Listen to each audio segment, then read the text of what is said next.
Depression, மனசோர்வு. இன்றைக்கு நிறைய பேர் மனசோர்வுக்குள்ள இருக்கிறத நாம பார்க்கிறோம்.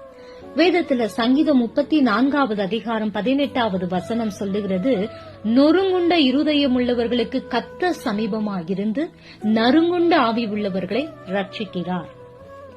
மனசோர்வு தேவ பிள்ளைகளுக்கு வருவது தவறு கிடையாது. ஆனா அந்த சோர்வு தேவனை விட்டு உங்களை பிரிக்க கூடாது. உங்க மகிழ்ச்சியை அந்த சோர்வு திருடக்கூடாது. உங்க அமைதியை அந்த மனசோர்வு கொள்ளக்கூடாது. உங்க அடையாளத்தை அது அழிக்க கூடாது. அதுக்கு நீங்க இடம் கொடுக்கவே கூடாது. கர்த்தருடைய இருதயத்துக்கு ஏற்றவன் என்று தேவனால சாட்சி பெற்ற தாவீது மன சோர்வுகளை சந்தித்தார். ஏமாற்றங்கள், தனிமை, தூக்கமில்லாத இரவுகள், பயம், பதட்டம், வலிகள் நிறைந்த நேரங்களை தாவீது அனுபவித்தார். சில சமயங்களில தேவன் தன்னை மறந்து விட்டதாகவும் தாவீது நினைத்தார்.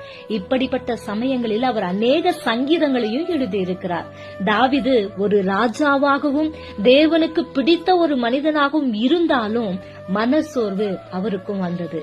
இப்படிப்பட்ட கடினமான காலங்களில கர்த்தர் தாவீதோடு கூட இருந்து தாவீதை வழிநடத்தினார், தப்புவித்தார். இரண்டாவதாக, தேவன் மிகவும் பாராட்டிய மனிதன் யோபு மனசோர்வை சந்தித்தார்.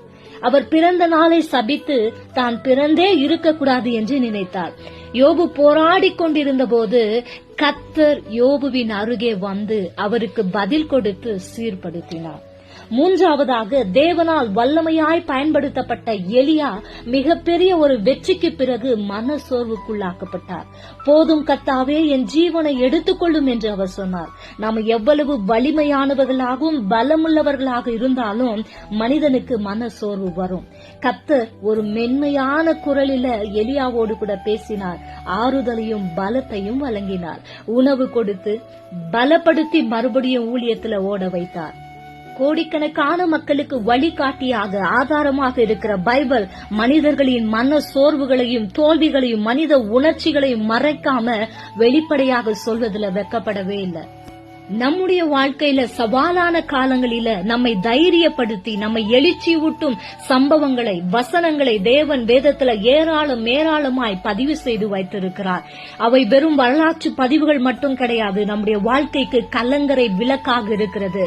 நமக்கு பாதை காட்டும் வரைபடங்களாக இருக்கிறது. நீங்க டிப்ரெஷன்ல இருக்கும்போது ஆண்டவர் உங்க கூட இருக்கிறார் என்பதை மறந்து போகாதீங்க. அவர் பாதத்தை பிடித்துக் கொள்ளுங்க. அவர் வசனங்களை பற்றி கொள்ளுங்க.